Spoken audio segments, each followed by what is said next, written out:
Namaste and good evening, everyone. Welcome to our continuing series Evenings with Sraddhalu. Namaste. Namaste and happy to be with all of you. We are happy to continue today a series on exploring Sanskrit, and we will begin exploring the theme of languages and with this particular focus on Sanskrit language. So you may post your questions during the chat box during our conversation, or you should send an email before at our email ID integralstudies.in@gmail.com. So we will take a few questions. One is from Maya. Sri Aurobindo has spoken on the perfection of the Sanskrit language and its importance in understanding the heart of the Indian culture. Mother also wanted children in the ashram to learn a simple Sanskrit that goes back to the root words. Could you explain the importance of Sanskrit on a child's mental and spiritual development, and also as a tool in unifying India, or even further afield in integrating the broadly Western and Indian mind types?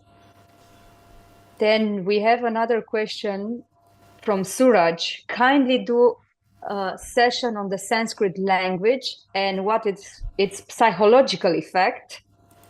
And from Vani, we have a comment. Word and word request you to please explain with context with Sanskrit bija mantras. So I'm very happy we start a new subject, and I hope it will raise a lot of questions from our viewers. Yes, it's a theme which has been pending for a while, and I have been somewhat postponing it simply because I don't think I am ready. Because the theme itself demands such a depth of background and knowledge which I don't have. But if I work at it long enough, maybe in 10 years, I might just have something which I would call worthwhile. And so, hence, I've labeled this as exploring Sanskrit. It's a first entry. And it's not just Sanskrit, it's generally exploring the whole field of linguistics, language itself, and the science of language. Naturally, this will tend to center around Sanskrit. So rather than calling it exploring language, which would be too unfocused, we have put this title of exploring Sanskrit. But before we proceed, just to indicate to you that you do not require to have any background of Sanskrit. We will not go into technicalities too much, except occasionally to give a touch of something. The idea is much more to enter into this exploration from the perspective of ideas, experiences, and especially application to daily life, and especially to spiritual, intuitive, and other dimensions of knowledge and power of expression. So this is the broad intention, and then we will see how it develops. It will be over quite a few sessions, I hope. So as a first step, I'm taking Maya's question as a starting point. The key word she has used initially is the perfection of the Sanskrit language. So we won't dive immediately into this. We'll first look at the big picture, and then at some point as we enter into the structure of the language itself, we will explore that aspect of the perfection. Also recognizing that language is deeply related to culture. Culture molds language, and language in turn is a carrier, repository of culture, its values, its ideas, its deepest, highest, most valuable experiences.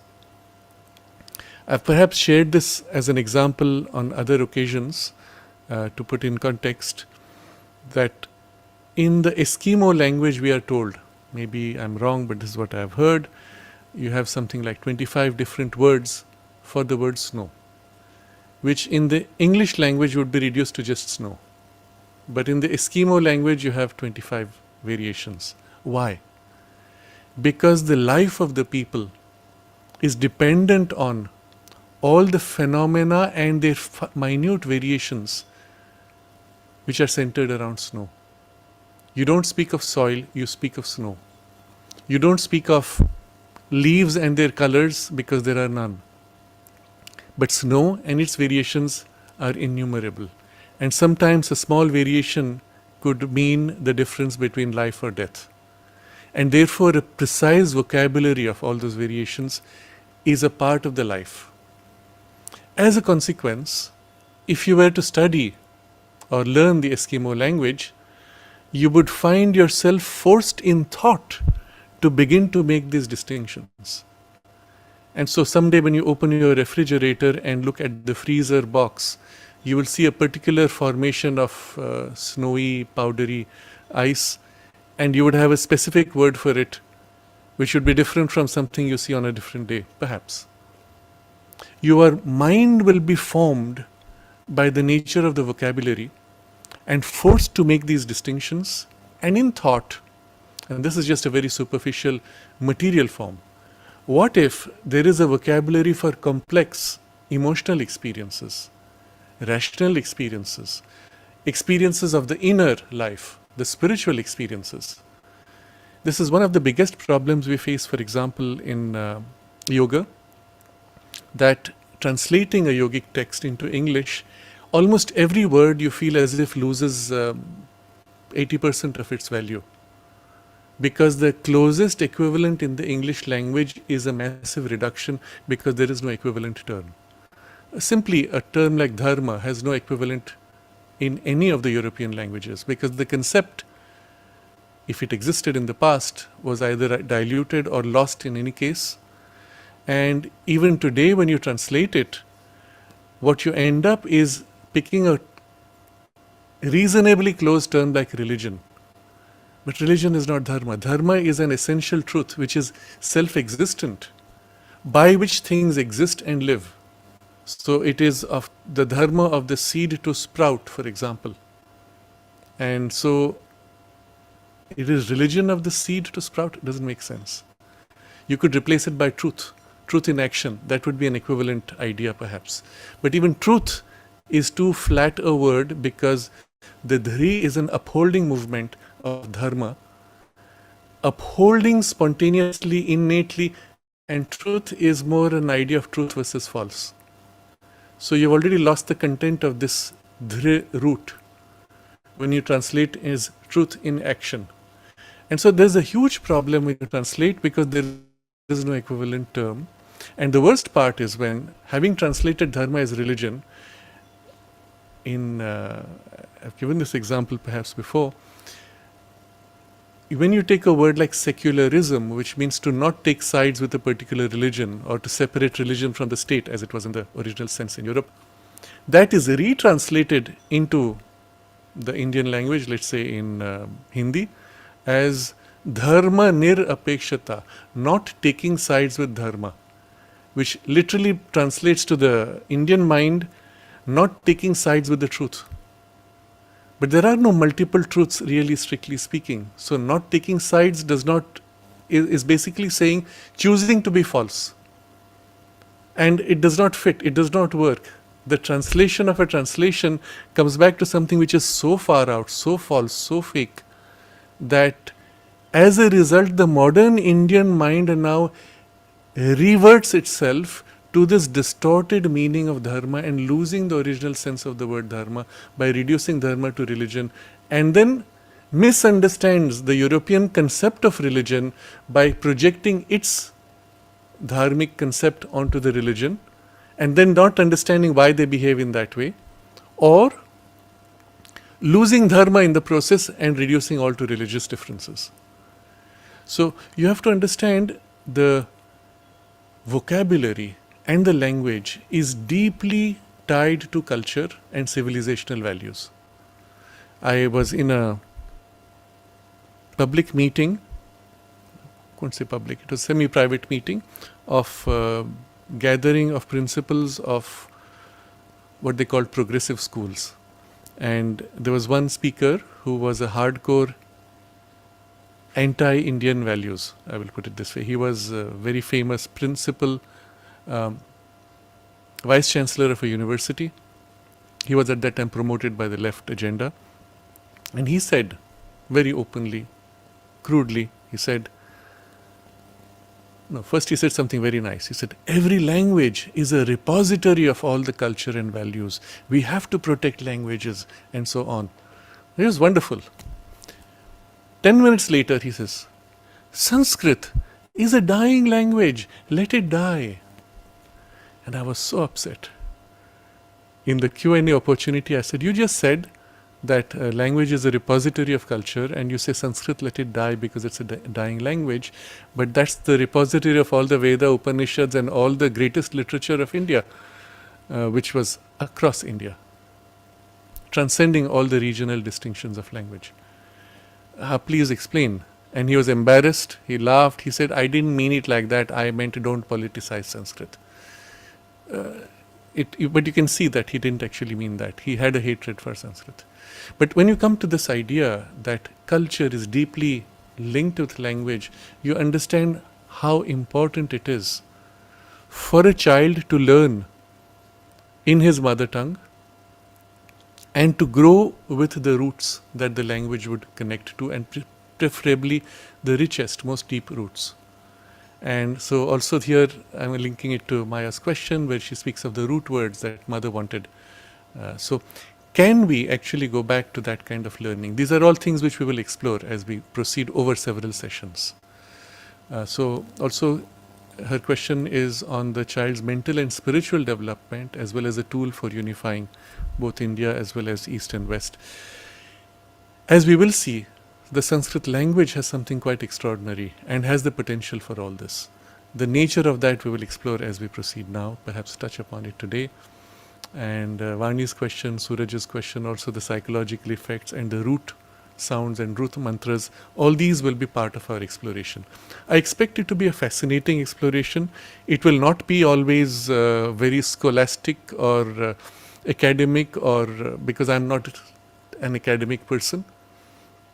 Ideally somebody who knows conventional academia and then has studied Sri Aurobindo and knows also, has mastery over all these languages, would be able to articulate in that way. I will not, I cannot.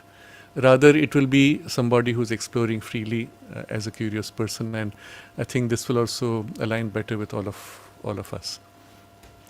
So some of the things I want to touch first is recognizing that language not only then becomes an expression of cultural values, but it also acquires and forms and influences precision of articulation. So, for example, if a word has a very loose meaning, not very distinct, generally used in a mixed way, then the mind associates a cluster of ideas, thoughts, emotions, or experiences with that single word. And by a reversal of the same effect, within you cease to distinguish them. The classic example I've always fallen back to is the use of the word love in the English language. So you have so much, I love ice cream. And then you say, I love my dog. I love to see the sunrise.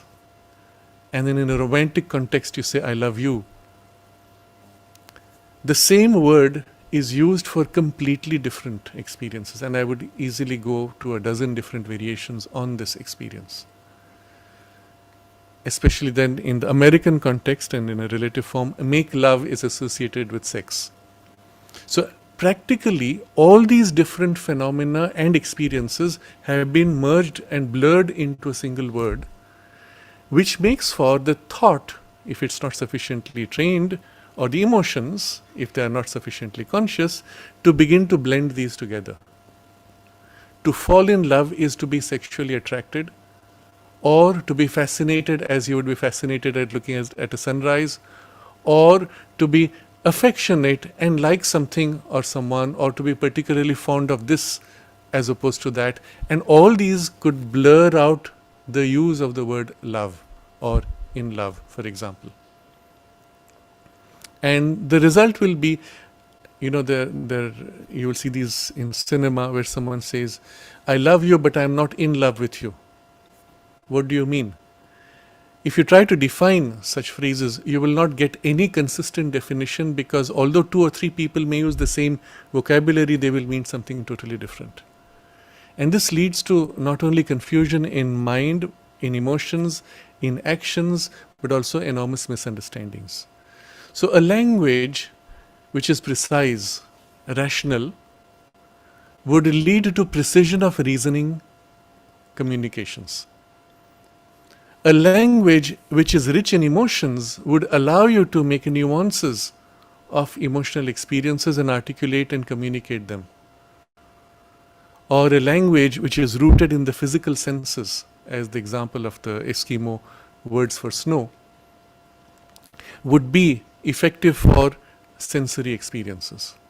Therefore, a civilization, depending on the level at which it has lived, would tend to build a richer vocabulary on the levels at which it lives. Or if a culture, civilization, tribe, group, nation has not evolved in certain levels of consciousness, it would have a poor vocabulary for this. I'm going to give an example, a few examples as they strike me, not necessarily the best, but in the Southeast Asian countries, most of them, not all, you will find that there is no word for many. As in the English language, you will say many fruits. In those languages, they will say fruit, fruit. To convey the concept of multiplicity, you repeat the same word. Why? Think about it. Many, if I had to ask you to define the term, what do you mean by many? You'll find it difficult. You'll say something like more than one. But what do you mean by one? These are pure mental concepts. They are not essentially sensory concepts. So multiplicity, many are pure idea concepts. If you are living in a sensory consciousness, if you are engaging with sensory experiences all your life, living there, then the word many would not come into you. You see, I see fruit, fruit, fruit. That's the sense of many. So the repetition of a word then becomes the equivalent for the concept of many. Now imagine what happens when you translate from the English language to that language, or you translate back. You have a problem, because you've actually lost something of the state of mind, emotion, consciousness that corresponds to that vocabulary, those words. So recognize first that a language could be rooted in senses, emotions, or reason. If that be the case, can we also have a language which is rooted in above reason? An intuitive language. A language which is better suited or has a rich vocabulary for intuitive experiences. What would that mean? Because intuition is not about vocabulary for things you experience, but the nature of the experience itself. Unlike reasoning mind, unlike emotions and physical senses, where the thing you are talking about is outside you, separate from you, in the intuitive consciousness, you are one with the thing that you are speaking of. So in an intuitive language, you do not speak about things. Rather, it is the state of the experience of identity that you transmit. And you see how a language then has to be very, very, very different. It will not correspond to what you see, for example, this word means that word means that. In intuition, there is no such thing. This word expresses this experience. That sound expresses that quality of consciousness or experience. This would be the nature of an intuitive language. Now, for those of you who are already familiar with Sri Aurobindo's ideas, and you have perhaps some idea of the root sounds, this must be reminding you of this. Precisely that in the Sanskrit language, the root sounds are like this. They are literally a cluster of experiential content in the quality of the sound. I won't go deeper because we will explore root sounds in a more distinctive way later on, but you get an idea of how a language which has this would tend to be more suited for expressing an intuitive experience. But I'm going to go a step further now. What if all language originally emerged from such an intuitive experience? Because ultimately, all our sensory vocabulary, rational or emotional vocabulary, flows out from an innate knowing, feeling experience which inherently is intuitive, even if you are not living in an intuitive consciousness. You would say, for example, I am feeling uncomfortable, I am distressed. And then you will give to it a mental form, an emotional form, or a sensory form. I'm feeling hot, I'm feeling upset, I have fear, or I feel this conflict of I like but I don't like. I don't know how to unify these emotions. These are all ways in which you will experience a certain distress. But the nature of the distress is held and known in an intuitive, even if it's an instinctive intuition, a vital intuition rather than a pure, free intuition above mind. And therefore, one can say, in fact, the origin of all languages comes from such an intuitive experience. And therefore, we will say, unless you can go back to the root qualities and sounds, you cannot really understand how a language gave birth to that sound and that association. Which leads to one more suggestion. If this be true, then could we even conceive of a universal language? A language in which, whether you spoke sitting in India or sitting in the South American continent or sitting in an igloo with an Eskimo or in the middle of Europe, if you could flow from such an intuitive feel to express, could it convey universally irrespective of distinctions of language? Could this apply even across planets, across the ages, across civilizations, across time? And intuitively, we feel, yes, such a thing should be possible. In fact, this would become the basis for what can be called a science of language, and Sri Aurobindo will speak about this also in passing. But there's a difficulty, that the person receiving needs to be in the same, so to say, experiential or zone of perception experience to be able to resonate and receive. So if the starting point of language was in some kind of a vital intuition, it has developed its sensory vocabulary, emotional vocabulary, rational vocabulary as it has evolved, and leads once again to an intuitive vocabulary, which was resonate with the original sense of the root sounds expressed through the vital intuition, but now discover their pure sense, their truer sense, and there you would have the equivalent of a universal language perhaps, or at least something in that direction.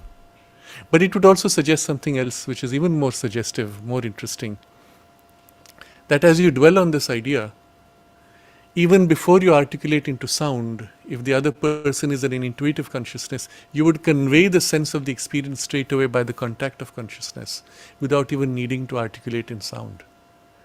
And the sense of the sound perhaps would only add richness, flavor, and certain kinds of detail of a more superficial kind to what was already conveyed in a more essential intuitive experience. Such would be the nature of perhaps a divine language or the language of the gods. And this is a kind of a first hint of what is the nature of the Sanskrit language when seen in this perspective. As a consequence, learning Sanskrit in this way, not reducing it to a rational language, learning Sanskrit in this way as a more intuitive root sound based language is what Mother wanted, would also allow for unification across cultures, across traditions, and of course across linguistic differences. It would also perhaps suggest that all languages come from this common root, and if Sanskrit of today holds the closest point to that root, it could be a link point for so much more. And the understanding of this would be the basis for a science of language. And by centering oneself in such a deeper way of knowing, articulating, speaking, expressing, one could also perhaps amplify and enrich the power of expression through sound and language. Perhaps one of the consequences would be language as it is today would flower out and become more rich, more complex, more complete, even in its ability to convey nuances. And this is not mere speculation. We will look at some examples of all these things as we go along. I'm not sure how we will structure it. We'll just see how the flow of exploration takes us. We will largely draw upon Sri Aurobindo's guidance in this, because as you will see, he's the only one who has been able to articulate this and has known this in such depth of knowledge within himself, and literally laid the framework of a science of language. So we'll start with the text of Sri Aurobindo, and I have put 2 links in the description box for the 2 texts that we might refer to today. And for those of you who would like to read a little more about this line of exploration, I would suggest you just start with this. This was Alexander's question. If I want to learn Sanskrit, which book do you recommend? I don't know. I am not too sure if there are the books, but what I would suggest is start with this exploration to understand the nature of the Sanskrit language, and then find what works for you. I don't recommend particularly learning language through books, because observe how a child learns language. A child learns to speak, to understand, without ever learning to read or write. And if you really want to learn Sanskrit or any other language, start in this way. Converse. Bhasha, the Sanskrit word for language is bhasha. And again, if you go to the root, Bhaskara is the name for the sun. Bha is this movement of expansion, projection, expression of luminosity, knowledge, consciousness.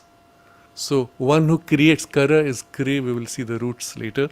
Kri, action, karma, same root. Bhaskara, one who creates, expresses, flows out as luminosity, light, knowledge, consciousness. So that's one way of looking at the sun, an aspect of the sun. Bhasha, if you now hold at the back this sense, the intuitive sense of bha. Bhasha, you see again the same luminosity of expression, knowledge, experience flowing out, but something, Sha would, I don't know about the root there, but something which expresses or is an articulation of that would be the nature of language. You get a sense of how Sanskrit language operates at the root sense. So I'm coming to the idea of how we could learn, initially not through books. Listen and speak. Interactions of this kind. One of the best, or perhaps most organized systems for teaching Sanskrit and popularizing Sanskrit has been Sanskrit Bharati, based in India, but they have chapters all over in other countries. So look up a local chapter of Sanskrit Bharati, and they start with sitting across each other and speaking through gesture, through communication. They'll start with gesture, aham, tvam, I, you, and you repeat the words, and through gesture, through such sensory, tangible contact, you build your vocabulary. It's a good way of learning practically. Later then, you may learn to read, and then the language would grow more rich in your mastery. But like a baby, for those who want to learn Sanskrit, treat yourself as a baby. You experience your world through the Sanskrit language. One thing which I suggest also sometimes, I don't know if you have good tools for this. Maybe if I find some, I will share them as we go along. But watch a movie. Learn a poem or a prayer by heart, but with the meaning. And dwell on the meaning as you repeat the prayer. But take something very simple, one line. Think of the meaning, think of the words and the meaning each time, and as you repeat it, hold the meaning. And you're embedding into yourself the vibrational, intuitive quality of the sound and meaning relationship.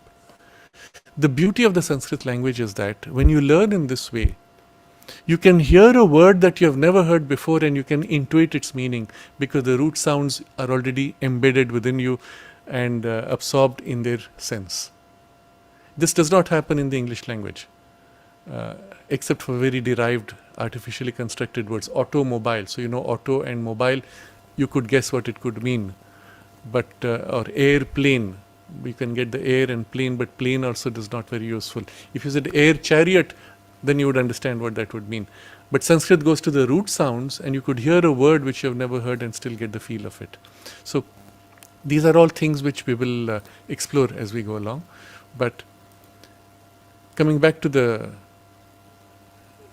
questions which have been raised, we will go into all these aspects and explore them as a consequence. But we start with Sri Aurobindo's text here to appreciate what he is trying to communicate. And this text is called The Origins of Aryan Speech. And I start with the first chapter where he says, and I'm going to go a little bit in detail on what he has written, because there are implications and cultural as well as spiritual insights we can gain as we read this in this sense. He writes, in that pregnant period of European knowledge, when physical science turned suddenly towards its full strength, was preparing to open for itself the new views, new paths, and new instruments of discovery, which have led to the astonishing results of the 19th century, an opportunity was offered to the European mind for a similar mastery of sciences other than physical. Okay, my video seems to have paused. Just checking if it is still available.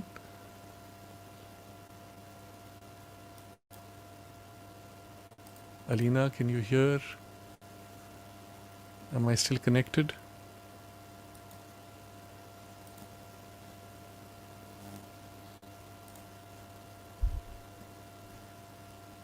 Yes, fine. Okay, good. So, okay.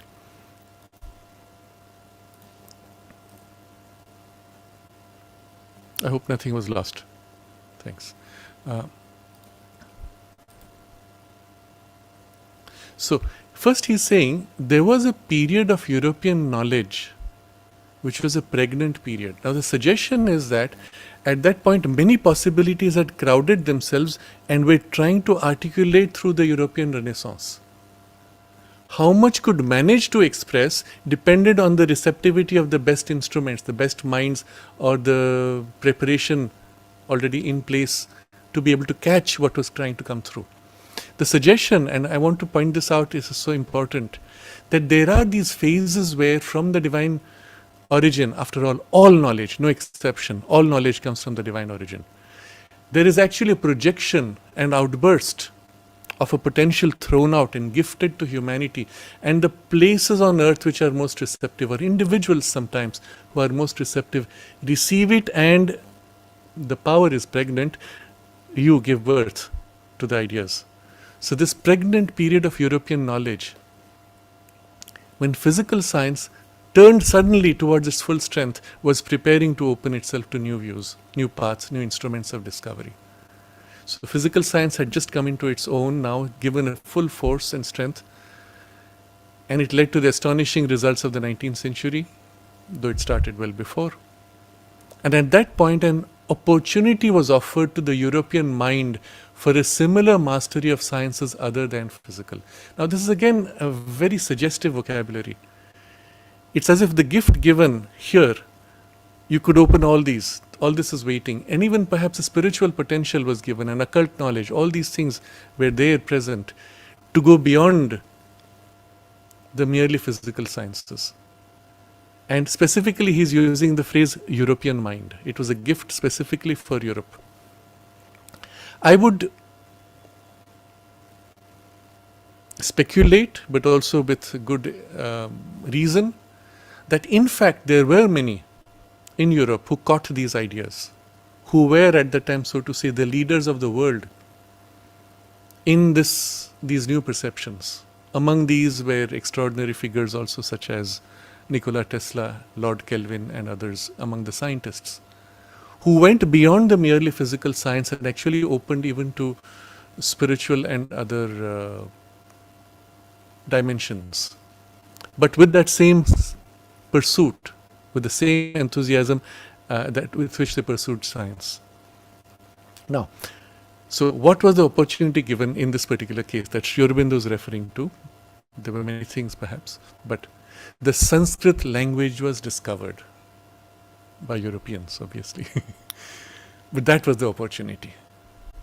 It was at first imagined and expected that this discovery would lead to results as important as those which flowed from the discovery of Greek literature by Western Europe after the fall of Constantinople. So you can see how Europe practically built itself from the discovery of Greek literature. The whole of philosophy and so much of the higher thinking of Europe is rooted in Greece. Even its arts, its scientific approach, etc., is rooted in what happened in Greece. Ignoring the fact that Greece was also heavily influenced from India. But for the moment, that's not important. The Greek mind had its own distinctive way of formulating, articulating, expressing its exploratory mode, and that shaped, in a large part, the mind of what became modern Europe. So, if Greek literature could have that effect, and literally formed European mind, imagine what the Sanskrit language could have done. So it was at first imagined and expected that this discovery would lead to it. Now you must understand it's not just about Sanskrit as a language, it's also the content of literature, science and spiritual knowledge that came with the Sanskrit language. And it did have an impact on Europe, a massive impact, including changing its mathematics, changing its physics, changing its chemistry. All these came through much of the Sanskrit language, medicine, and of course the Upanishadic thought, which gave distinctive form to many of European philosophical ideas, sometimes even building equivalent words which didn't exist from reading of the literature. The Bhagavad Gita made a huge difference, and all these, it was expected, would lead to a massive renaissance and awakening of a different kind, not merely physical science. So obviously that's the part where the opportunity was lost, and he'll explain to us why. But I want to point to this again from a different perspective. In the first invasions from the Middle East, or before that the Greece, let's go back all the way to the Greeks. With the first approach and contact with the Greeks with India, which predates Alexander, but Alexander becomes a point of collision, there was the flow of knowledge from India to generally, we will say, eastern parts of Europe, Greece, even Egypt. Subsequently, when from the Middle East there were the first points of contact of invasion, particularly through Persia, which is Iran of today, there was a second wave of knowledge and influence. But if you will recall, there was a famous Mughal king, Dara Shikoh, who was killed by his brother, Aurangzeb, who was a very crude, coarse barbarian. Dara Shikoh was highly sophisticated and highly illumined as a personality, very sattvic. One of the things that Dara Shikoh was doing, he was translating the Upanishads and the Bhagavad Gita and other texts from the Sanskrit into Persian. Why? Because here was such precious knowledge, and it had the effect of seeding the entire Middle Eastern region, and from there, when the same Islamic invasion spread into Europe, carried many of these thoughts. So even today in Europe, sometimes they refer to the numbering system as Arabic numerals, or sometimes more openly as the Hindu numerals. The Arabs themselves refer to it as the Hindu numerals, but that is just one little part. There was so much more. A lot of these ideas from the Bhagavad Gita and the Upanishads and other spiritual literature went in this way. The result was, in Islam itself, there was an efflorescence in the form that today we know as the Sufi tradition, which draws heavily from some of these traditions for their spiritual content. So if that had happened then and before that with the Greeks, well, something even more dramatic should have happened when Europe was already so ready, and with the power of the full force of science in place. So one would have expected, so therefore he says it was first imagined and expected that this discovery would lead to results as important. But these expectations have remained unfulfilled. Sri Aurobindo is writing this about 100 years ago. European knowledge has followed other paths, and the seed of the 19th century has been Newton's apple, and not Sir William Jones's Shakuntala or the first edition of the Vedas. So William Jones became the bridge now to take these translations of Shakuntala, and Shakuntala is, by the way, for those who may not know, one of the great literary masterpieces of Kalidasa, who was one of the world's greatest poets. If Shakespeare was the great in the English language, Kalidasa would be among the great ones in the Sanskrit language. And what you see there, of course, because of the nature of the language itself, is far more powerful. And we will see examples of what the language is capable of because of its simultaneously being flexible as well as precise. And then you will see what kind of things that we can achieve when you play with this flexibility and precision. So William Jones makes these translations, and you would have expected that to have awakened something, but it was Newton's apple which became the focal point. So a hard turn to physical science. The discovery of Sanskrit has, it is true, had a considerable effect on the so-called sciences of comparative philology, comparative mythology, science of religion, ethnology, and sociology. But these branches of knowledge are not sciences. They are systematized speculations. Now this is such an important statement of Sri Aurobindo.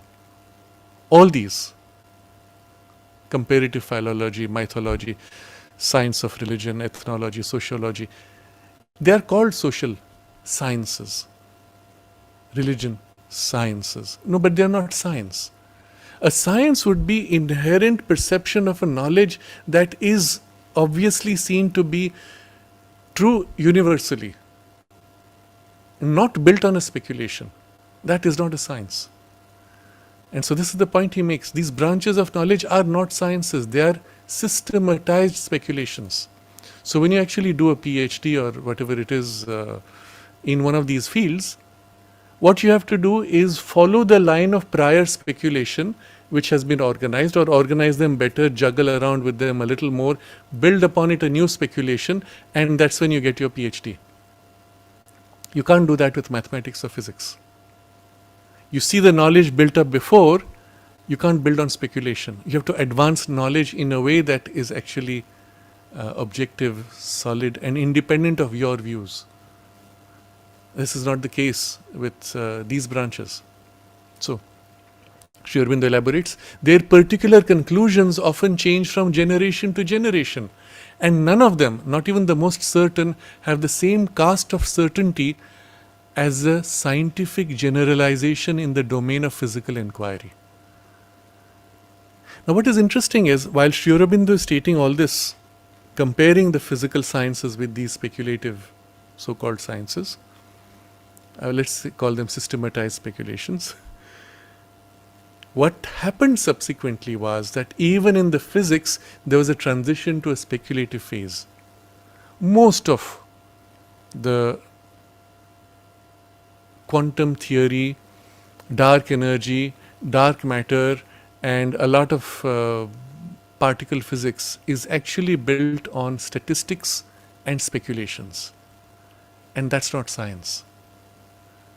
And all this has happened because they threw out the ether, which was the unifying principle which held the stability and reality of science.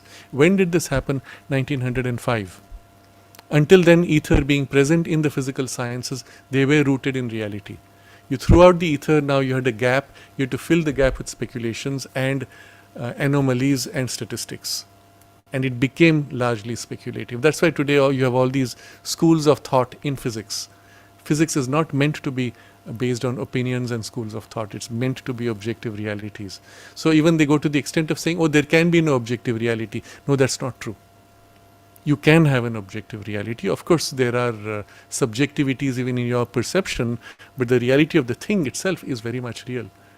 It's not as you are taught today and in the speculative physics that in the paradox of Schrodinger's cat, the cat is both dead and alive at the same time. When you open the box, you are breaking the wave and the cat becomes dead or alive. That's mere speculation. The reality is the cat is inside dead or alive. You just don't know it. It's your ignorance that you're presenting as reality. It's both dead and alive because I don't know what it is. You see, and all this becomes necessary because you threw out reality, which was ether at that point. So I'm showing you how, unfortunately, even science went off track along with these. The law of gravitation is a permanent truth of science. The law that all myths start from the sun, the law of solarization, if I may so call it, is an ingenious error which survives at all only because it pleases the poetic imagination. So he's putting together these two terms, law of gravitation, okay, that's permanent, it's true whether you believe in it or not. This law of solarization, that all myths start from the sun, is one of the speculations which they try to create in all this ethnology and mythology and so on, where they said, well, it seems like all the primitive traditions worship the sun, therefore all myths have to start from the sun. Speculation. And then it's been made permanent. You can't pass your PhD unless you repeat that. So because you repeat that, it goes on unendingly as a belief. Not too different from a religious belief. Because it pleases the poetic imagination. So great has been the failure of the possibility that there would have been an awakening from the discovery of the Sanskrit language. So great has been the failure that the possibility even of a science of speech has been too readily scouted. So even, but this is an excessive deduction. The reaction of disappointed expectation has exaggerated the meaning of the failure. So even it came to the point that, oh, we cannot have a science of speech, we cannot have a science of language, etc. To say that there can be no science of speech is to say that the movements of the mind are not governed by intelligible processes, but rather by an incalculable caprice, a supposition that cannot be admitted. Now, here we are getting into something very important, and all of this will apply equally to physics or to any science. If somebody says there is no science of speech, or you cannot have one, which was the declaration, after having failed to have made a good use of the opportunity given, the result was you are so disappointed that you say it's not possible. But when you say it's not possible, what you're saying is that the mind's operations do not have any scientific process which can be understood rationally. That it is just happening by some fancy. You see, a lot of quantum physics was based on this idea that it's a fanciful chance that is playing. And Einstein reacted to this and said, I cannot believe that God plays dice with the universe. It goes against a kind of a fundamental intuitive sense we have that anything that happens, we should be able to understand the processes. Maybe the process is not reductionist to reason only. But even if it is something greater, it should have a reasonable content that you can understand. So when you say you cannot have a science of speech, then you're saying basically this, that nature is just chance. And this you cannot accept. Incalculable caprice, that is on whims and fancies. You cannot calculate. And we will see in the Sanskrit language, we do find a science of speech, we do find a science of sound, we do find a science of language, even a science of grammar. And we will touch on some of these.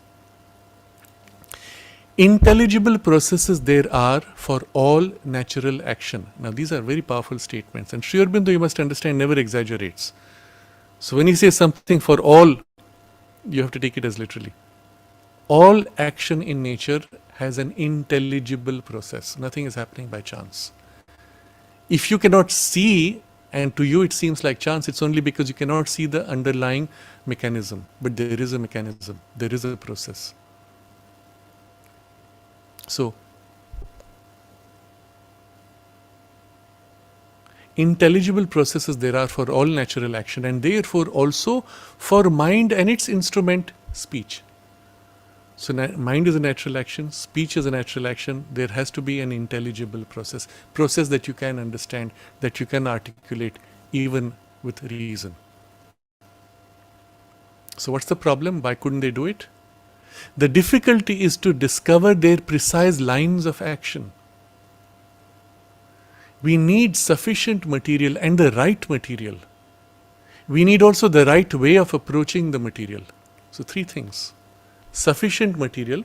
Incidentally, modern AI is based on this. Give it enough data, it will discover the underlying lines and processes. If it can do that, that's how our mind does it also. But you need sufficient material. If the material is spotty, limited, or defective, then you obviously will come to wrong conclusions, or you cannot come to any conclusions. Second, you need the right material. So again, to apply it in the context of artificial intelligence, since that's the in thing today,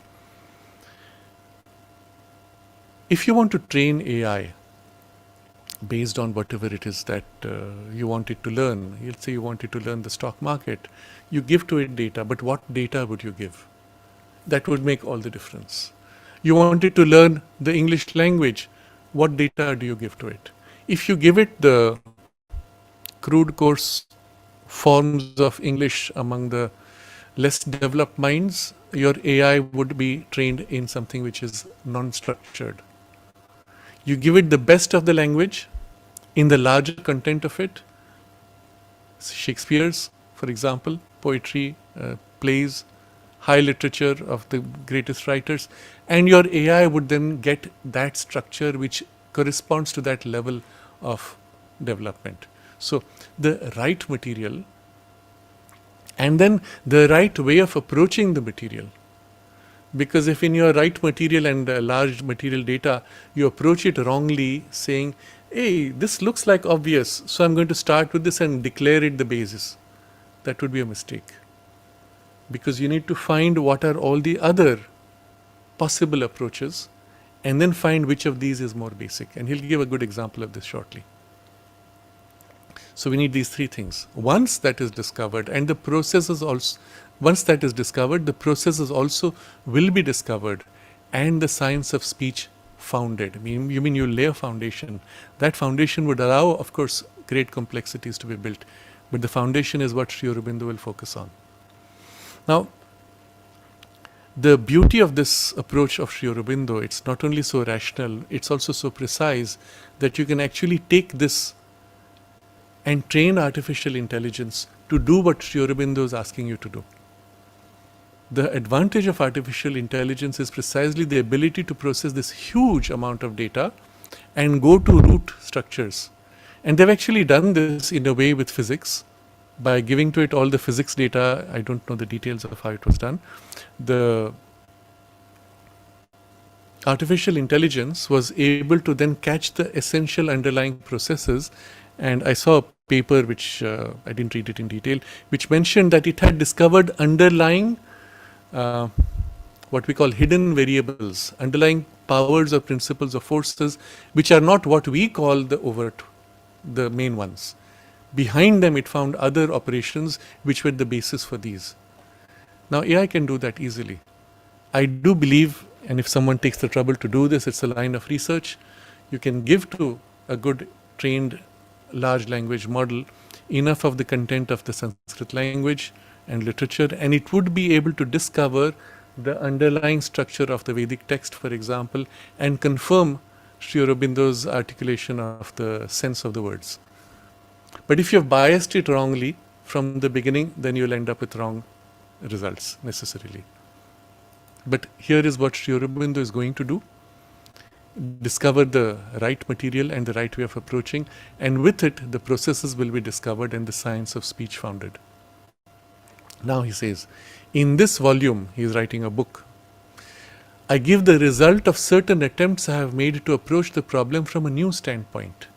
Sanskrit, I hold, is the key to the problem. In most other languages, we have a secondary or tertiary speech formation. We have to go beyond the actual form before us and reconstruct its parent tongue to find again perhaps that the parent tongue has to be subjected to a similar reconstructive process. We have not sufficient materials for such a task. No instruments we possess can go deep enough. So again, he is not saying there are no instruments which exist, no instruments we possess. Today's artificial intelligence can actually do this. So he was ahead of his time, but nevertheless we can confirm easily. What is he saying here?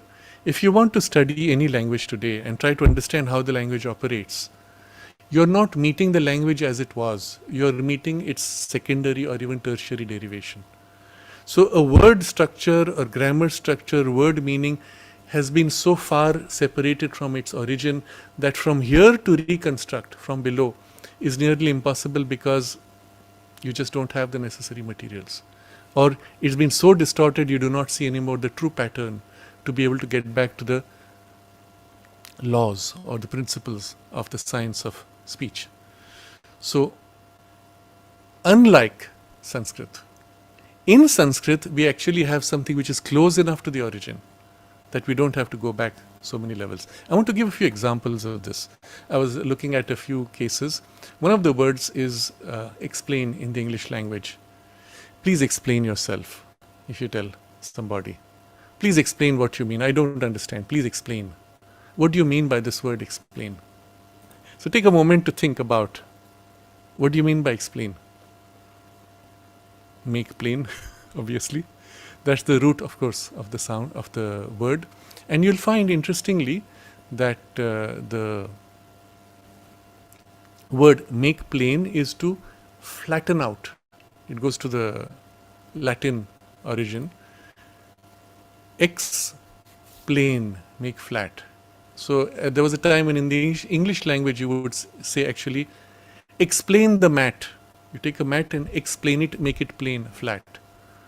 So when you're talking with ideas or communicating something and you don't get it, you say it's not plain, it's not flat, it's not visible, it's not seen, it's not revealed, it's rolled up, concealed, hidden. Explain is to de-hide or unroll and reveal, make plain, make flat like an image. Now what is interesting is, if you understand the etymology of this, the root in Latin is explanare, to make clear, to make flat, to make plain. And what you understand here is, even in the domain of knowledge, you are using a material process and a material vocabulary to represent a psychological process of understanding or seeing knowledge. Now this is going to be important as we proceed, because you notice a psychological process is being linked to a physical process, because there is an active natural correspondence between the two. Make plain an idea, make plain a rolled up, hidden, concealed picture or surface. Literally, in the mind's perception, knowledge is like a perception. I see it. I see what you're saying, we say. Do you have the sense of perception, which is a seeing, isn't it? Make plain lets you see, reveals what is concealed, what is rolled up, what is hidden. Think about this, because here you get a glimpse also of the intuitive content of a language and how it bridges this. And you see this at the root of all etymology. I'm going to take another interesting word, because we have come across this more recently. Conspiracy. So the CIA took this word, and to conceal it, distort it, they made conspiracy theory associated. So anytime someone says that's a conspiracy, they won't say conspiracy, they'll say that's a conspiracy theory, meaning it's someone's idea, fantasy, imagination, suggestion, but may not be true. No, but a conspiracy is a conspiracy, it's not a theory. You can have a theory of a conspiracy that's different from an actual conspiracy. The attempt to assassinate some of the people we have spoken of is a conspiracy, it's not a theory. It's a fact. But what does the word conspiracy mean? Try to, based on what you understand of the word, try to give it a meaning, try to describe it in words. You'll find it's difficult. So let's go to the etymology, which is quite interesting. In Latin, there are two words joined, con and spirare. Spirare is the root for breathe. Con is together. Con spirare is breathing together. Interesting. But a conspiracy was this organized sharing of a goal and action and hidden, concealed from others so that others may not know that we are working together for a particular outcome. That's conspiracy. What are we describing it with? Using words which describe a physical process. We breathe together. Interesting. How do you describe a complex psychological idea? By representing with an equivalent physical process, because the language evolved or devolved, whatever way it went. Conspiracy, breathing together.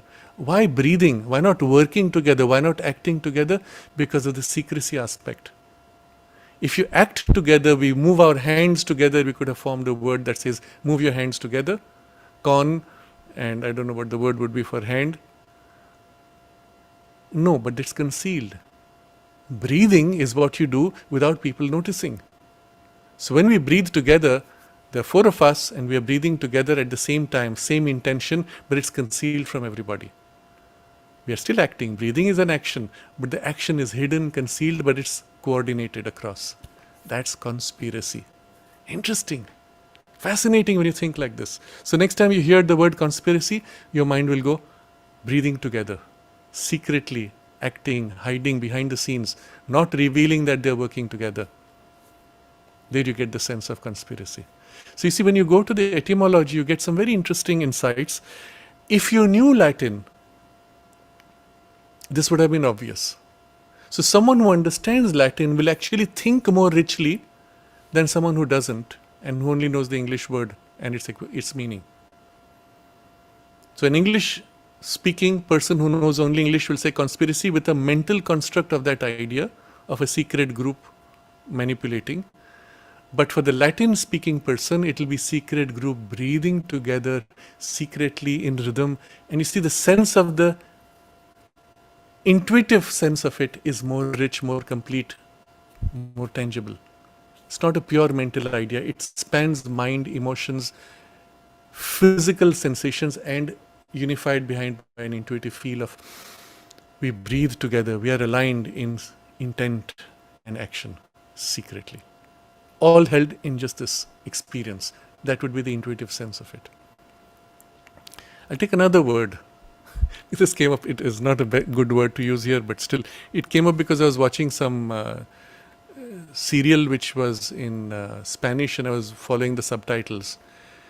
And the subtitles said, oh, sorry to disturb you. And I kept hearing the word molesta, molesta, and that triggers in the mind molest. In the English language, molest is a sexual assault. And these people are smiling and saying, molesta, molesta. What is this? So obviously, from the term, you go to Latin, molestus, which means troublesome, molestare, to annoy, from the French, molester. But it was all basically disturbing, troubling, annoying. Sorry to disturb you. Which in recent times, I believe it's only recently, 1950s or so, that the word came to be associated with a sexual attack, molest. But if you were to take this word in itself and try to catch the origin and root, you would get totally deviated and go off track. Because it's gone so way far off, it's a secondary or tertiary or quaternary result of derivations of words. I'll give perhaps one more example, which is interesting also. This is, we go back to the root in the Sanskrit, the word Veda. Vit, Veti, Veda, knowing, but also has in the Latin, the same root is seeing, which becomes the basis for video. I see. So video of the modern video screen, TV screen or the video, is actually coming from the same root as the Sanskrit Veda. Knowing, and it's a deeper knowledge, an intuitive knowledge which implies a seeing knowledge, that's Veda. In Latin, retains only the sight perception. I see becomes video and becomes the basis for a whole stream of other derived secondary and tertiary words. Interesting. When you start looking at words in this way, going back to their root sense, you get a whole different perception of not only the meaning and the richness of the layers which are simultaneously present within you, but also the vibrational quality of the sound. It's fascinating. I'm coming back to the text because this is a bit of a digression with examples, nevertheless it's important. I believe in one of the languages, I don't remember now which one, one of the East European languages, I think it could be the Slavic language, Veda is actually meaning knowledge. So there is a Veda university. I don't remember in which country, one of the East European countries. So I also saw this thing online comparing Russian with Sanskrit. So Nabhas is sky in Sanskrit, Nebo Russian, Vata wind, Vetar in Russian, Giri mountain in Sanskrit becomes Gora in Russian, Agni in Sanskrit, in Russia Ogon, but that also links to some roots in Greek that Sri Aurobindo makes those links. So you see again certain similarities of roots. Now one of the immediate consequences, and this would be the mistake one would make, would be to say, this word led to that, which led to that, which led to that. And this would be the error. And this is the example Sri Aurobindo will give later. But so I took a detour to give examples of what Sri Aurobindo means. When you have Sanskrit, you are already operating at a layer which is close enough to the origin of language. When you go to any other language like English, you are at a secondary, tertiary, or even worse derivation. You can't get things. That's not good material. You can't program AI with English and get to the root sounds and their meaning. You can program AI with Sanskrit and get to root sounds and their meaning effortlessly. And this is the work to be done. And I'm sure somebody will do it. It's a question of time. But understand your starting material is important. You could program AI with Sanskrit and Latin and perhaps Greek. But you'd have to go to ancient Greek and original Latin. And there you might find a link which would actually show you the root sounds and perhaps even their modifications. But if Latin is derived from Sanskrit roots, then the derivation means already there is a possible mixture there. So you have to be careful of your data. So you don't need to reconstruct with Sanskrit as you would have to do with the other languages. So Sri Aurobindo says, we have not sufficient materials for such a task. No instruments we possess can go deep enough.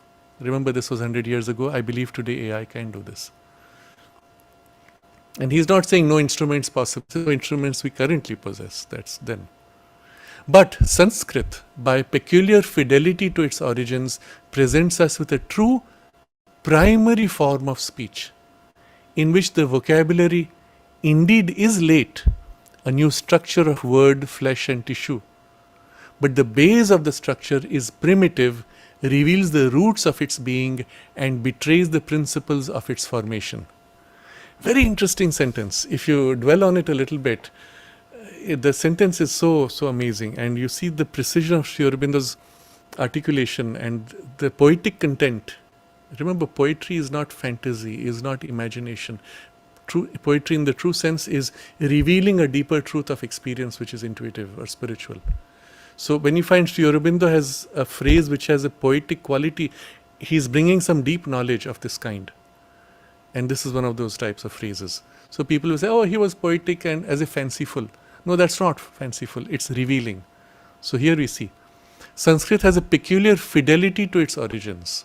And that's interesting to see when you actually learn Sanskrit. You'll find again and again you are made to go back to certain key ideas, root ideas, essential principles which are common across.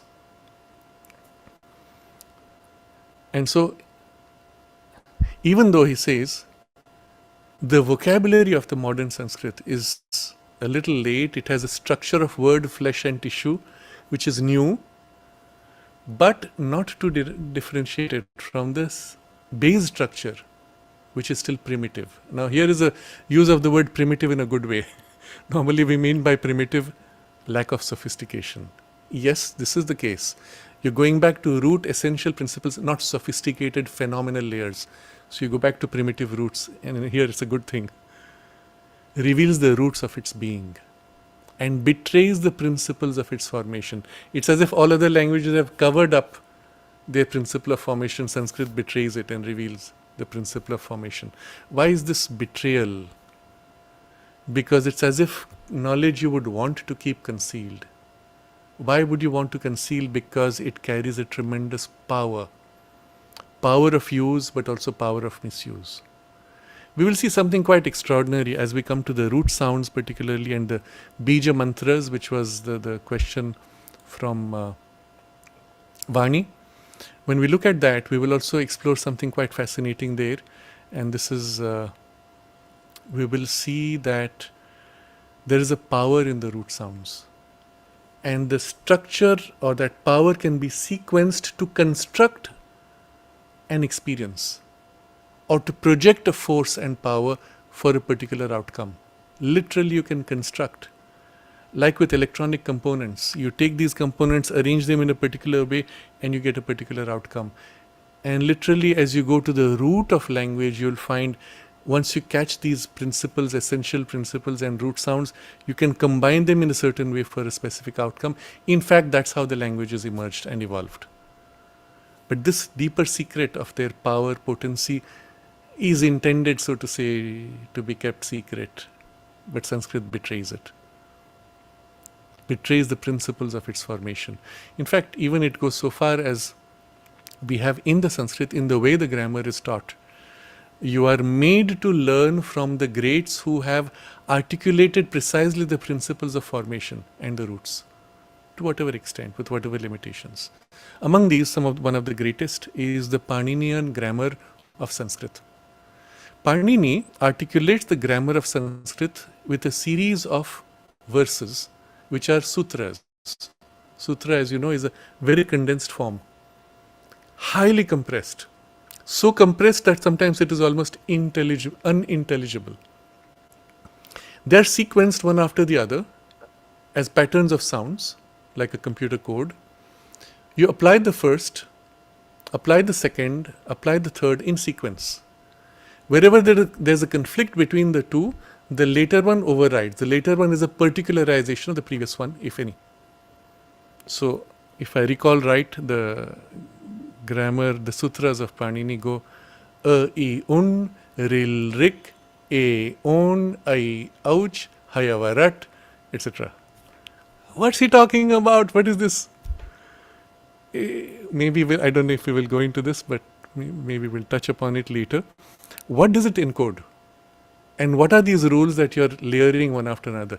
The result of this layering, and I had seen this work done nearly 30 years ago before AI came into the picture, that this was done by CDAC in Bangalore. And I was then in touch with a group that was working on this actively. What they would do, you could type any text in Sanskrit, they would apply the grammar rules to decompose the meaning and come up with the decomposed meaning of that text. And sometimes, because that's the nature of the language, you could have multiple meanings and it would decompose into all the various possible meanings. And this was well before AI. It was just purely done by rule-based logic, by applying mechanically Panini's grammar. Now, this is not possible with any of the other existing languages, including Latin. Latin perhaps partially, because it's close enough, but not able to retain this purity that Sanskrit has, that you can actually apply a mechanical structure of rules. What is interesting about grammar rules of Panini is they are not based on your arbitrary whim and fancy. They are universal rules.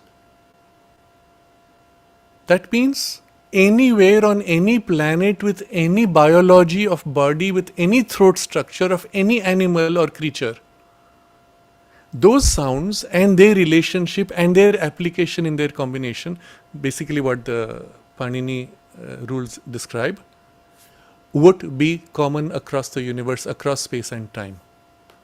Wow, what an achievement! Now, it's not as if Panini sat down and said, okay, let me analyze and try to derive the rules. Let me try this. Is this prior? Is this later? Can I put this before, after? It's not like someone building a code, trying to articulate something from a perception he has. What Panini describes, where do these grammar rules come from? And there's a whole chant before this. I unfortunately don't remember. We'll see if we can dig it up for another time. Shiva is dancing. The dance of Shiva, as you know, represents this rhythmic movement of the creative divine consciousness. Sri Aurobindo refers to this as the whirling movement of the Satchidananda, which forms the whole universe.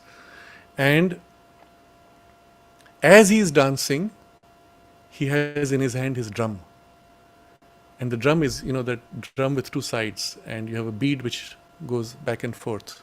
So as he moves, it goes tuck, tuck, tuck, tuck. It's not a drum where you strike with sticks. Now, each of these instruments also has a deep symbolism and a spiritual symbolism and a cult meaning. But so as he's beating the drum, as he dances, the drum is moving with him. And from the rhythmic sound of the drums come these verses of the sutras, I un, ril, rik, a, on, I, ouch, etc. So the origin of this series of sutras, of the coding, if we may call it, of the grammar, of natural language, not just Sanskrit language, universal language structures of sounds, is from the drum beat of Shiva as he dances, and his dance is the universal dance. What are his drum beats? They are the rhythming out. So what you're being told actually is, it comes from a perception of the underlying reality of rhythms of sounds, which are the basis of speech. And Panini has only heard those and articulated what he heard. He is not the creator, inventor, thought scientist, programmer, etc. He is a rishi, seeing, hearing a deep truth, and then giving to it form. Think about what this means. It's something so extraordinary. So I am going ahead of myself. These are things we will touch hopefully again as we proceed.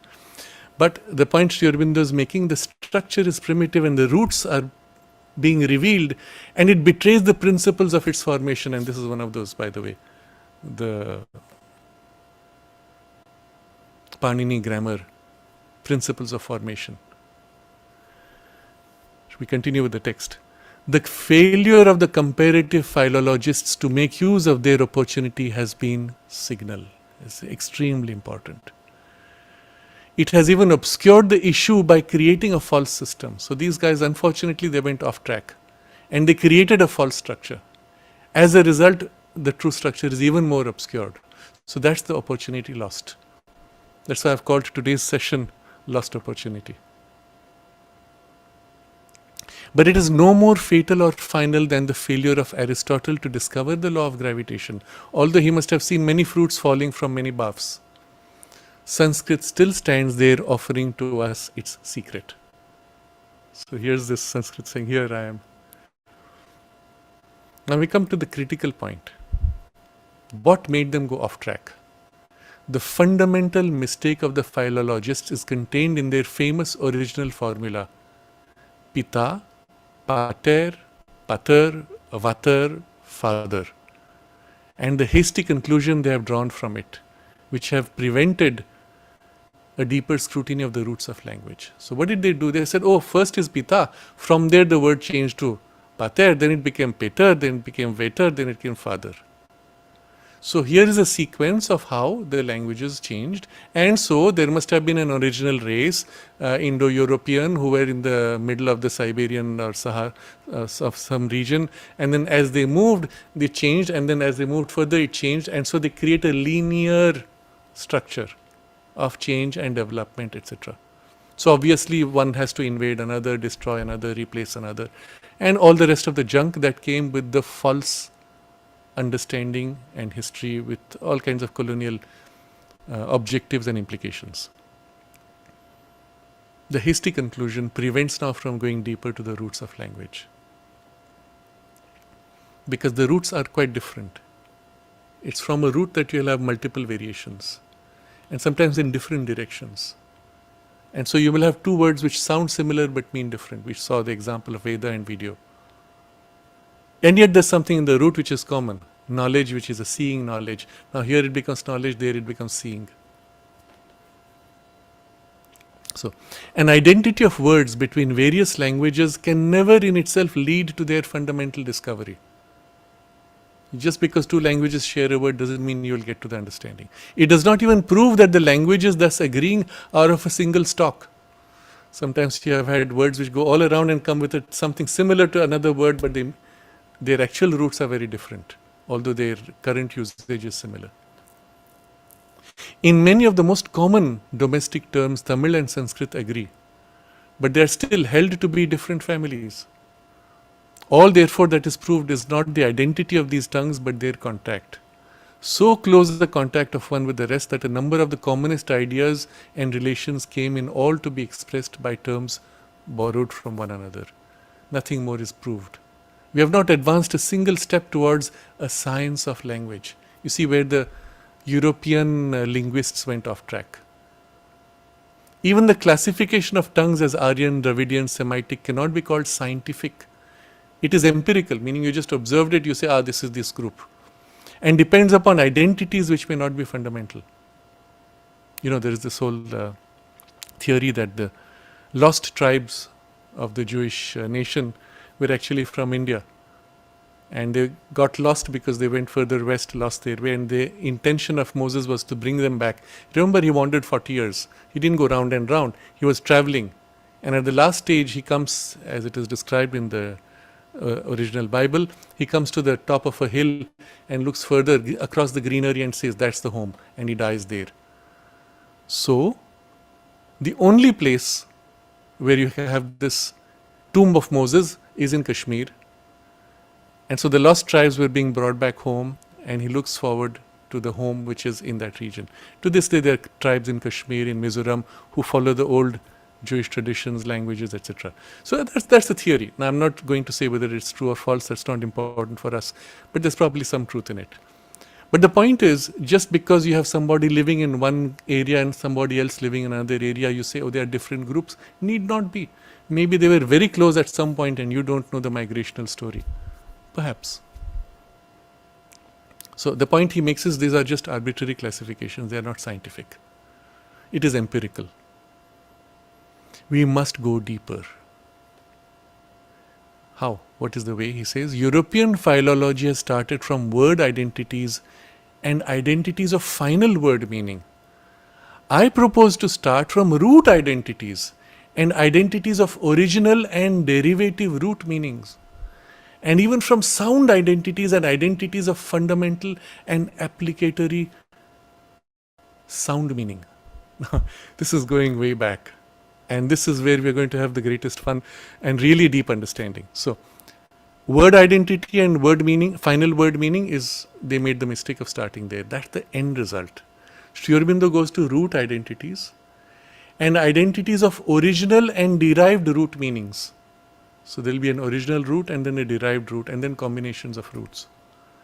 But even the root sounds are combinations of sounds. Can you go back further to sound identities and identities of fundamental and applicatory sound meaning? And actually Sri Aurobindo has done all this. And unfortunately, even here in our own ashram, the people involved in so-called editing Sri Aurobindo's writings do not give to it the necessary respect and understanding. It's sad, and I've heard them say various very stupid things, which I don't know if I will share, but it just shows the kind of misunderstanding that exists even now, and or sometimes intentional misunderstanding. But there's one very interesting text I want to point to, which is quite fascinating, and I will look at this from the print copy, where Sri Aurobindo has actually done a list of word sounds, root sounds, not the root meanings, root sounds. So, and it's a text, it's just a list like this. The sound he relates to absolute existence. E sound he relates to relative existence. U sound, pervasive, contained or progressive existence. Then he goes to the consonants. K sound, possession, mastery, creation, action. But the sound has a quality. And vowels and consonants have a quality. And now you can see how combinations of vowels and consonants could make for the root sounds. K, attack, invasion, insistence, attrition or detrition. G, contact, motion, action upon, etc. He goes. And I'll just come to something else. I jump many of these and you come to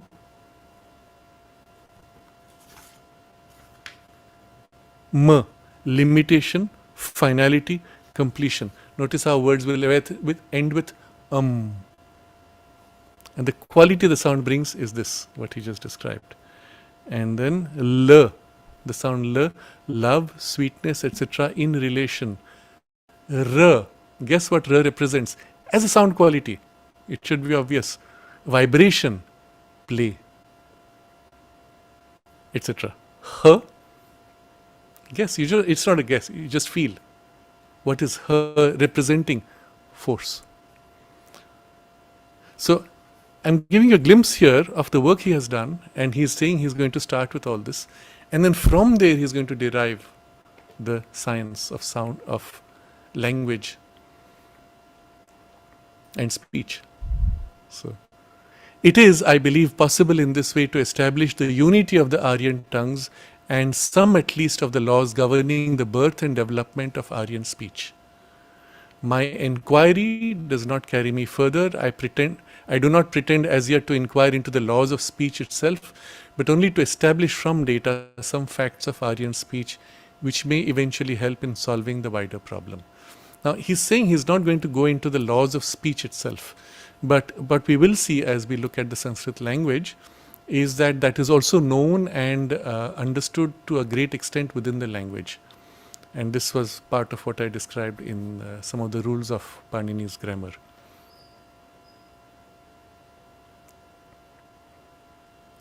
There's more in this.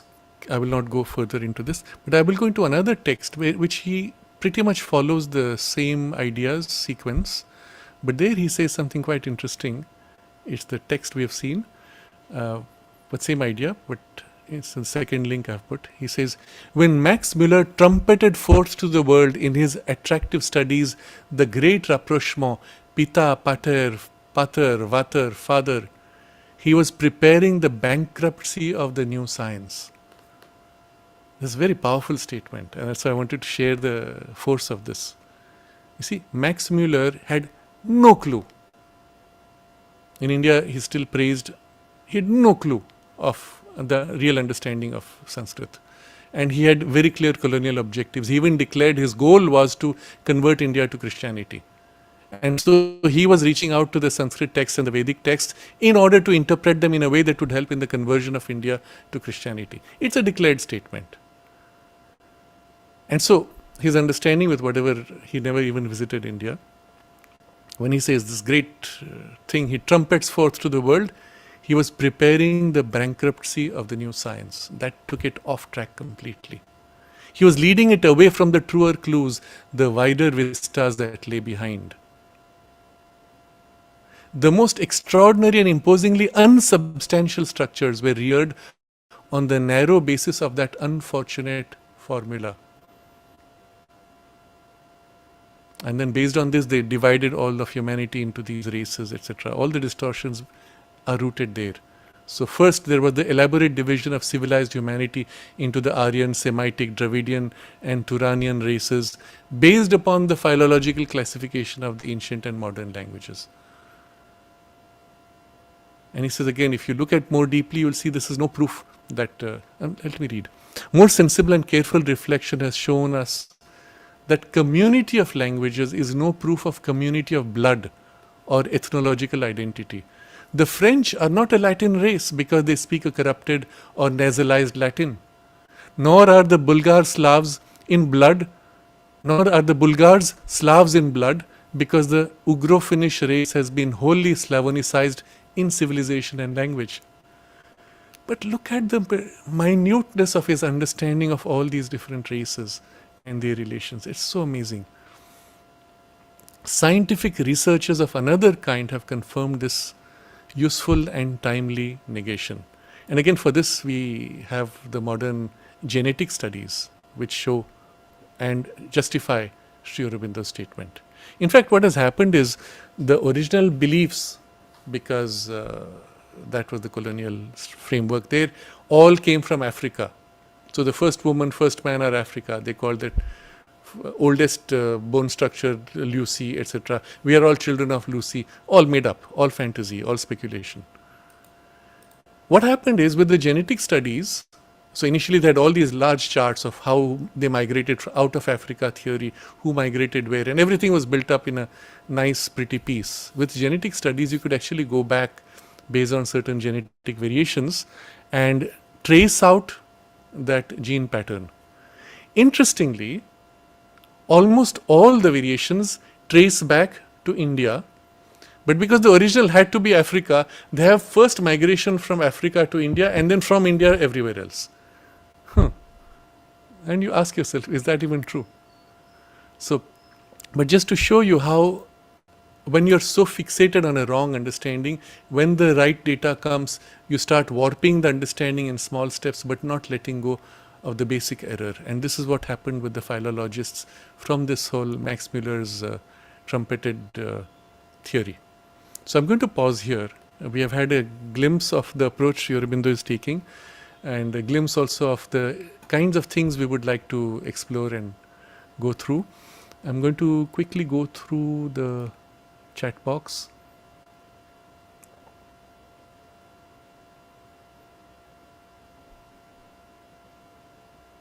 Yes, Didi is asking about current affairs. Yes, I will touch current affairs after a few weeks.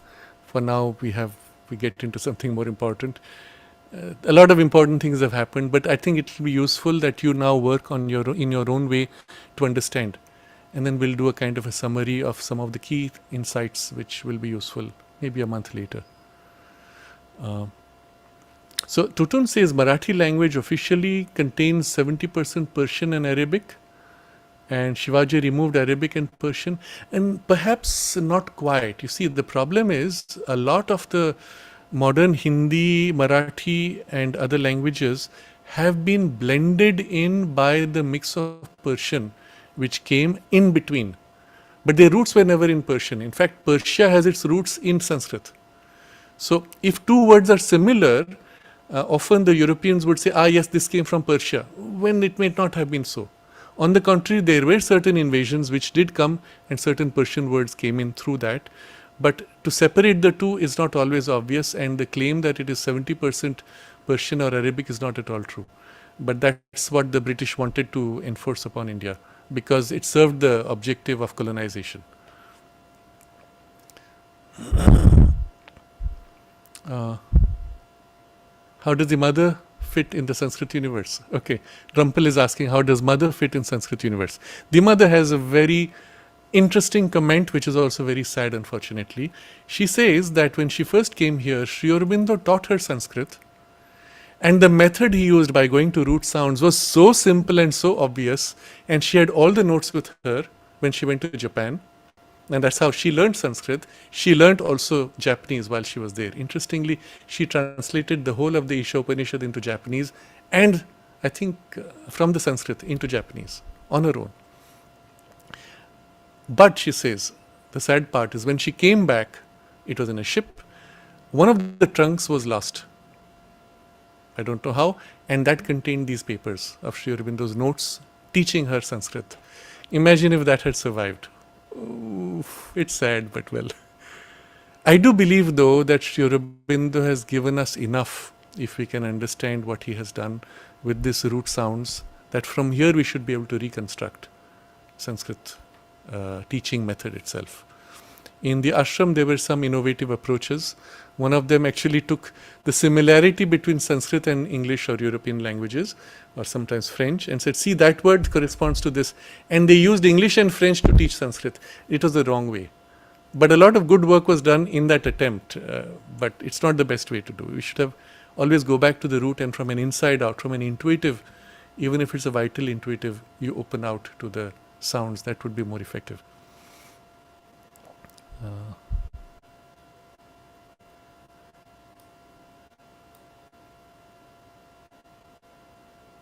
Okay, Shankaran is saying, do you come from tradition of Kapali Shastri, or can you do more talks, workshops on Sanskrit?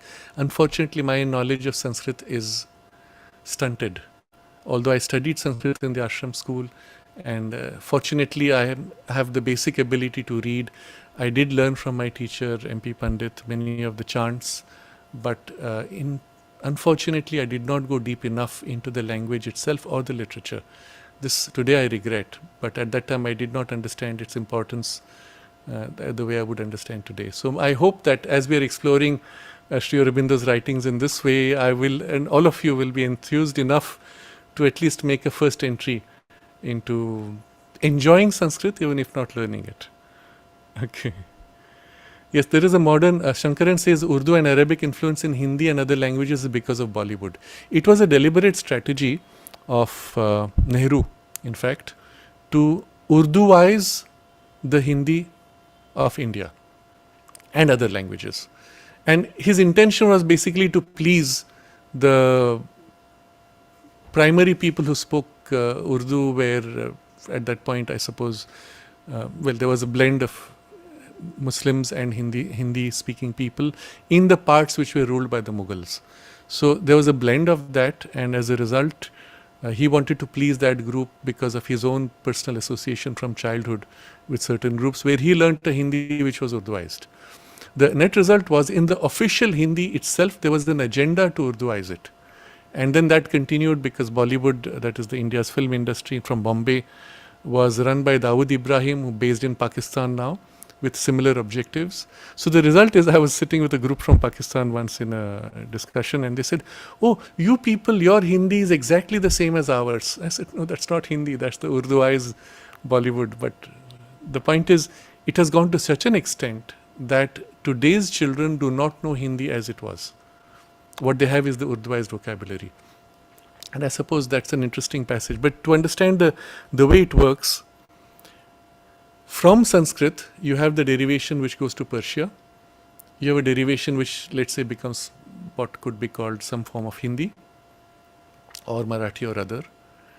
And then from Persia, because of the Mughal invasions, there is a blend of Persian into Hindi, which makes for this language which is called Hindustani, which was spoken among the lower grade army men in the Mughal armies. Because they came with that Persian, they met with the Hindi, and they formed a blend which became Hindustani, which is what today passes even in India as the Hindi. And then out of that, there was a further blending of Hindustani into Hindi proper by the Nehruvian agenda and then the Bollywood agenda. So you see how languages blend and mix into each other. But imagine this happens across centuries. Now this is just in the last 800 years, 1,000 years, let's say at most.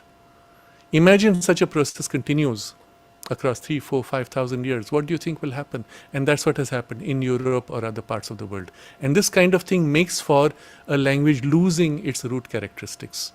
Sanskrit has retained because of the purity, and I would even go so far as to say because of the Veda.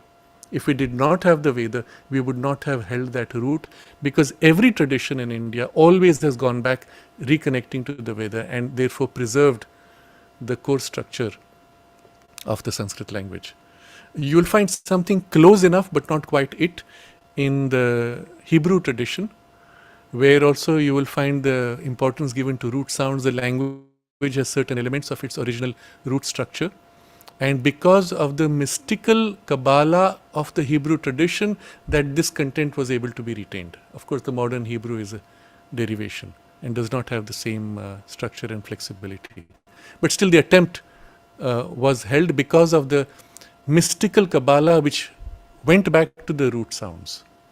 And it's the same in India with the Vedic tradition. That is what held it. So Sumana is asking, which text of Sri Aurobindo are you referring to? The text from which I read just now, I suppose, is what you're asking. I've put the two links in the description box. This one which I read from today is called The Origin of Aryan Speech, The Origins of Aryan Speech, and the other which I read apart from is called Aryan Origins Introductory. So it looks like Sri Aurobindo attempted multiple times to write this text book, but each time he started, took it a certain distance, did not quite complete it.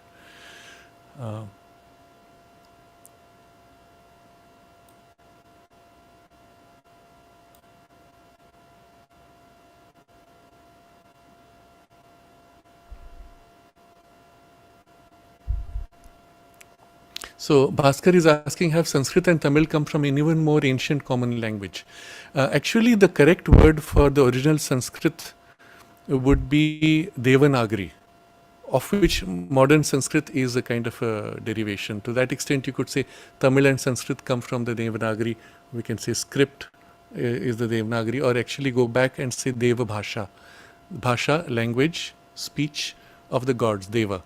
So even Deva is not God, that's a bad English translation.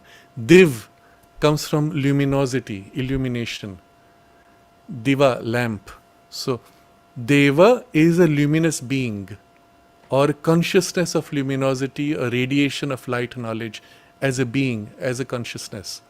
So Deva Bhasha is the articulation speech of the light being or light consciousness, or the divine speaking, expressing itself. That's the true sense of Deva Bhasha. Language of the gods is like a crude modern translation. So we could say, yes, all languages in the world, eventually even in the universe, would emerge from the original Deva Bhasha with their entire roots intact in its origin. But as Sri Aurobindo will show us, many of the roots have been lost in modern Sanskrit. In the Veda, we glimpse those roots intact, but he even suggests there is an anterior phase of which the Veda is the derivation. So yes, but we can only speculate. We don't know enough about that. I think so. Yes, Vaijayanti is asking about Dr. Sampadanand Mishra. He's the only person I know who has actually gone deep enough into the root sounds and their meaning. He's spoken about these, written some extraordinary books. Some of those at least I will make reference to as we go along. But so someone asks, Aishwarya is asking about this French and Sanskrit in the ashram school. So mother wanted in the ashram school that all children should know French, Sanskrit, English and your mother tongue, 4 languages. Why? So French and Sanskrit because they represented the highest civilizational values, Sanskrit in India and French from the West. France was at that point the hub of European and Western civilization. And she said France is reasonably close to the roots. Of course, Latin was not present, but is not an active language. But French was reasonably close to the roots, but it had a precision in the thought and vocabulary. So she wanted that precision to come into the training of the mind. But the third language was English because it's the today universal language. Sri Aurobindo wrote in English. And then your mother tongue, whatever that is. So these were 4 compulsorily. The fact that we were in Pondicherry, naturally we pick up a little bit of Tamil. We have a national language technically now which is called Hindi.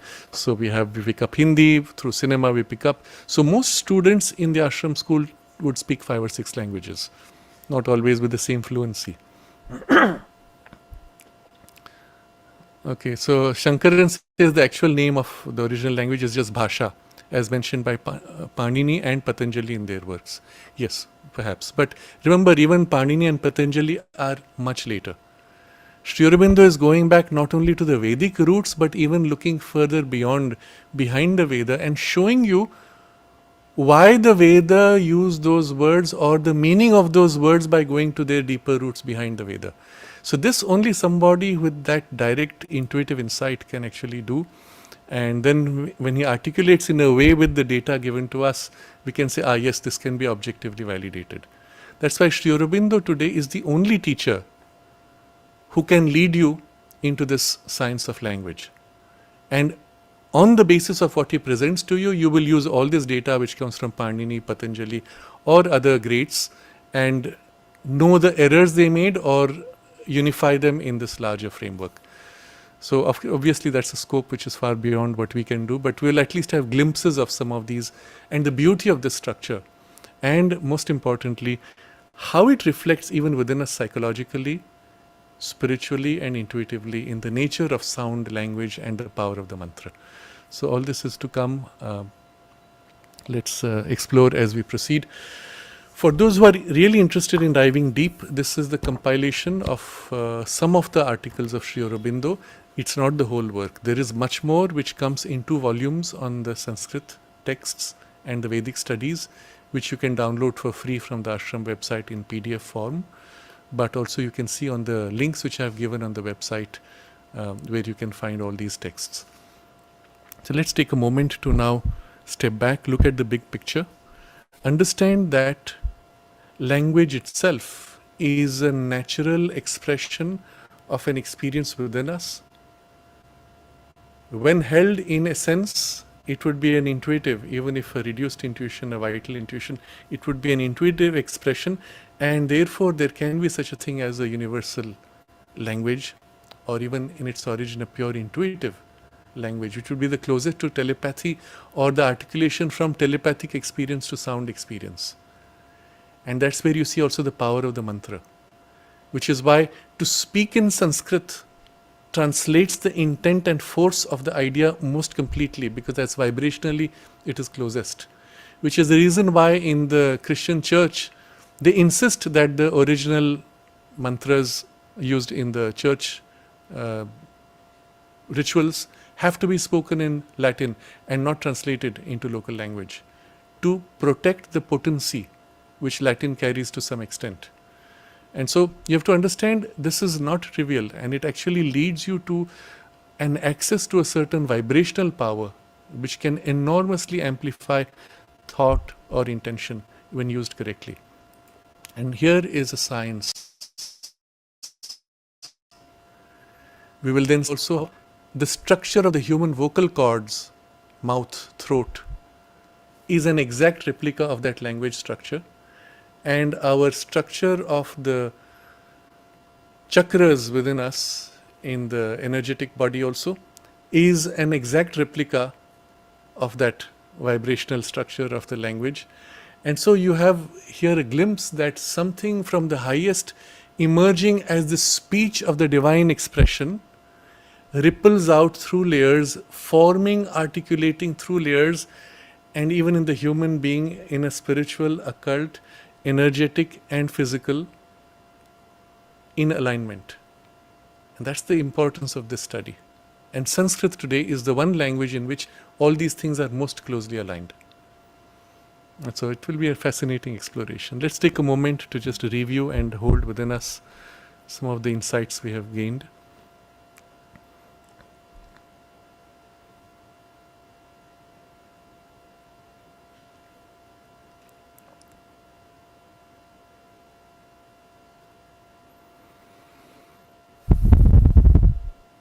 With gratitude to Sri Aurobindo for this gift of the science of language.